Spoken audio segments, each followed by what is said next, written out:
Hey ദേ, ഞാൻ ജോമോഹൻ. ഞാനിങ്ങനെ ഒരു വീഡിയോ ചെയ്യണം. വളരെ ഇൻഫോർമേറ്റീവ് ആയിട്ടുള്ളൊരു വീഡിയോ ആണ്. അപ്പോൾ എല്ലാവർക്കും ഉപയോഗപ്പെടും എന്നുള്ളത് കൊണ്ട് തന്നെ ഞാനിങ്ങനെ വിചാരിച്ചിരുന്നു. അപ്പോൾ എനിക്കുണ്ടായ പോലെ സമാനമായ അനുഭവം എൻ്റെ ഫ്രണ്ട് പ്രശാന്തനുണ്ടായി. അപ്പോൾ പ്രശാന്ത് അത് പറഞ്ഞപ്പോഴാണ് ഞാൻ എൻ്റെ ഒരു സംഭവം കൂടെ ആലോചിച്ചത്. അതായത് ഗൂഗിൾ മാപ്പാണ് വിഷയം. ഗൂഗിൾ മാപ്പിലാണല്ലോ നമ്മളെല്ലാം ഡിപ്പെൻഡ് ചെയ്യുന്നത്. ഇപ്പോൾ ആണെങ്കിൽ എയും കൂടെ ഇൻറ്റഗ്രേറ്റ് ചെയ്തിട്ടുണ്ട്. അപ്പം ഭയങ്കര സ്മാർട്ടാണല്ലോ ഗൂഗിൾ മാപ്പ്. പക്ഷേ അത്രയൊന്നും സ്മാർട്ടല്ലാതെ നമുക്ക് പറ്റുന്നൊരു സംഭവമുണ്ട്.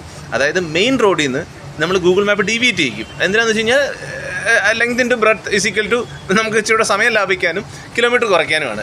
അങ്ങനെ ഞാൻ പോയിട്ട് കർണാടകയിൽ ഏതോ ഒരു കുഗ്രാമത്തിൽ ഒരു കണ്ടത്തിന് നടുക്ക് ഡെഡ് എൻഡിൽ പോയിട്ട് അവിടുന്ന് എനിക്ക് തിരിക്കാൻ പോലും മേല. പിന്നെ നാട്ടുകാരെല്ലാം കൂടെ എന്നെ തിരിച്ചു വിട്ട ഒരു കഥയുണ്ട്. പക്ഷേ അതിലും ഭീകരമായിപ്പോയി, അല്ലെങ്കിൽ ചിന്തനീയമായിപ്പോയി പ്രശാന്തിനുണ്ടായ അനുഭവം. നമുക്ക് പ്രശാന്തിനോട് ചോദിച്ചു നോക്കാം. എന്തായിരുന്നു പ്രശാന്ത് ആ സംഭവം? ഞങ്ങൾ 2018 പ്രളയം, അത് കേരളം കണ്ട ഏറ്റവും വലിയ പ്രളയമാണല്ലോ. അപ്പോൾ ഞങ്ങൾ അതിന് മുമ്പായിട്ട് ഞങ്ങൾ പോകുമ്പോൾ ഓഗസ്റ്റ് 15 കൂടിയാണല്ലോ പ്രളയം സ്റ്റാർട്ട് ചെയ്യുന്നത്. ഞങ്ങൾ പോകുമ്പോൾ പ്രത്യേകിച്ച് അങ്ങനെ വലിയ പ്രശ്നങ്ങളൊന്നും ഉണ്ടായിരുന്നില്ല. അപ്പോൾ ഞങ്ങൾ മൈസൂർ പോയിട്ട് തിരിച്ച് ഞങ്ങൾ കേരളത്തിലോട്ട് വീട്ടിലോട്ട് വരും. എൻ്റെ വീട് പെരുമ്പാവൂർ.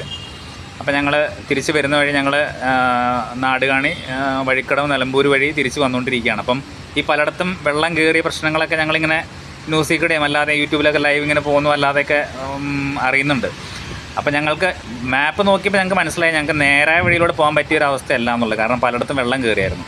പിന്നെ 1-2 വാട്ടർ ക്രോസിംഗ് ഉണ്ടായിരുന്നു. കാരണം ഇച്ചിരി റിസ്ക് ഉള്ള പരിപാടിയായിരുന്നു അന്ന്. അവിടെയൊക്കെ നാട്ടുകാരൊക്കെ ഞങ്ങളെന്നല്ല അവിടെ പോകുന്ന വണ്ടികളെയൊക്കെ മാക്സിമം റിസ്ക് എടുക്കണ്ട, പോകണ്ട എന്നുള്ള രീതിയിലൊക്കെ തടഞ്ഞു നിർത്തിയൊക്കെ പറഞ്ഞിട്ട്, അതായത് അവരവരുടെ റിസ്ക് എടുത്ത് പോകണമെങ്കിൽ മാത്രം പോകാമെന്നുള്ള വിധത്തിൽ. അപ്പോൾ ഞങ്ങൾക്ക് 1-2 ഒരു വാട്ടർ ക്രോസ് കഴിഞ്ഞ് കഴിഞ്ഞാൽ പിന്നെ ഞങ്ങൾ അവിടുന്ന് രക്ഷപ്പെട്ടങ്ങ് പോരും.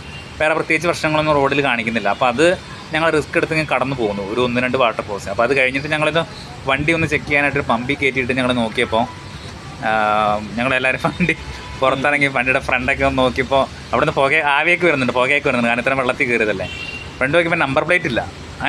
നമ്പർ പ്ലേറ്റ് അതിൻ്റെ സ്ക്രൂ ഊരി അത് വെള്ളത്തിൽ പോയി.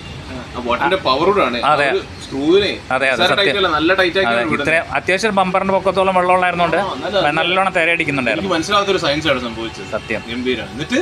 അപ്പോൾ അതങ്ങനെ പോയി. പിന്നെ ഞങ്ങൾ പോന്നു. അപ്പോൾ ഈ മെയിൻ റോഡ് പലയിടത്തും ബ്ലോക്കാണ്. അപ്പോൾ പിന്നെ ഈ മെയിൻ റോഡ് ബ്ലോക്ക് ആയതുകൊണ്ട് പിന്നെ ഗൂഗിൾ മാപ്പ് സ്വാഭാവികമായിട്ടും ഡൈവേർഷൻ കാണിക്കുമല്ലോ. അപ്പോൾ അങ്ങനെ ഞങ്ങൾ ഡൈവേർട്ട് ചെയ്ത് ഒരു പോക്കറ്റ് റോഡിൽ കൂടെ കയറി.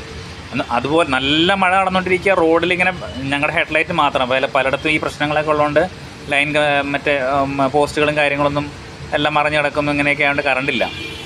അപ്പോൾ ഞങ്ങൾ ഒരു പോക്കറ്റ് റോഡിൽ കൂടെ കയറി കുറച്ചിങ്ങനെ പോയിക്കൊണ്ടിരിക്കുക. അപ്പോൾ ഒരു വീടിൻ്റെ ഫ്രണ്ടിൽ നിന്ന് ചേട്ടൻ കുട പിടിച്ച് അവിടെ നിൽക്കുക.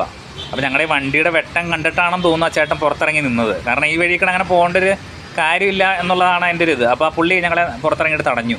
എങ്ങോട്ടാന്ന് ചോദിച്ചു ഞങ്ങളോട്, വണ്ടി തടഞ്ഞിട്ട്. അപ്പോൾ ഞങ്ങൾ പറഞ്ഞു ഞങ്ങളിങ്ങനെ പോവുകയാണ്. അപ്പോൾ ഇങ്ങനെ ഗൂഗിൾ മാപ്പ് അനുസരിച്ച് കണ്ടനുസരിച്ച് പോവുകയാണെന്ന് പറഞ്ഞു. അപ്പോൾ എന്താണെന്ന് വെച്ചപ്പോൾ ചേട്ടൻ പറഞ്ഞതെന്ന് വെച്ച് കഴിഞ്ഞാൽ നിങ്ങൾ വണ്ടി ഇവിടുന്ന് തിരിച്ചോ, ഇതിന് ഞങ്ങൾ നിർത്തിയിടത്തുനിന്ന് ചേട്ടൻ തടഞ്ഞിടത്തുനിന്നൊരു 200-300 മീറ്റർ ഫ്രണ്ടിലോട്ട് പോയി കഴിഞ്ഞാൽ പുഴയാണ്.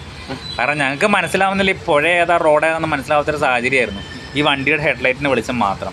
അപ്പോൾ അന്ന് അതെന്നും ഓർക്കും. കാരണം ആ ചേട്ടനന്ന് തടഞ്ഞു നിർത്തി ആ ചേട്ടൻ്റെ വീടിൻ്റെ മുറ്റത്തിട്ട് ഞങ്ങൾ തിരിച്ച് പോവുമായിരുന്നു. അപ്പോൾ ഇത് ഒരു അതിഭീകരമായ അവസ്ഥയായിരുന്നു. ഒരു ജസ്റ്റ് ഒന്ന് ഞങ്ങൾ ഒന്നും അറിയില്ല, തടഞ്ഞു നിർത്തി ഞങ്ങൾ ഉറപ്പായിട്ട് ഫ്രണ്ടിലോട്ട് പോയി നേരെ പുഴയിലോട്ടായിരിക്കും പോവുക. അങ്ങനെ ഒരു ഭയങ്കരമായ അനുഭവം, ഒരിക്കലും ജീവിതത്തിൽ മറക്കാൻ പറ്റാത്തൊരു അനുഭവം. ഞാൻ പറഞ്ഞ് കൺക്ലൂഡ് ചെയ്യാം. അതായത് മോഹൻലാലിൻ്റെ ഏതോ ഒരു ഞാൻ സിനിമ പേര് ഓർക്കുന്നില്ല, പക്ഷേ അതിനകത്തെ മെയിൻ ഡയലോഗ് ഇതാണ്: നമുക്ക് ചോദിച്ചു പോവാം എന്ന് പറയും. ആ ചോദിച്ചു പോകാനുള്ള ഒരു യുക്തി കാണിക്കണം. കാരണം എന്താ വെച്ച് കഴിഞ്ഞാൽ എന്തൊക്കെയാന്ന് പറഞ്ഞാലും ഒരു മനുഷ്യൻ്റെ അത്രയും ഇപ്പോഴും ഒരു ഗൂഗിൾ മാപ്പും വർക്ക് ചെയ്തിട്ടില്ല, വളർന്നിട്ടില്ല. അപ്പോൾ അതുകൊണ്ട് നെക്സ്റ്റ് ടൈം നിങ്ങൾ ജാങ്കോ ഞാൻ പെട്ടു എന്ന് തോന്നുമ്പോൾ പ്ലീസ് മേക്ക് ഷുവർ ദാറ്റ് നിങ്ങളുടെ ആ വിൻഡോ ഒന്ന് താത്തി കഴിഞ്ഞ് കഴിഞ്ഞാൽ നാട്ടുകാരുണ്ട്, മനുഷ്യന്മാരുണ്ട്, ചുമ്മാ ഒന്ന് സംസാരിച്ചാൽ മതി, ഒന്ന് പരിചയപ്പെട്ടു. ഓക്കെ.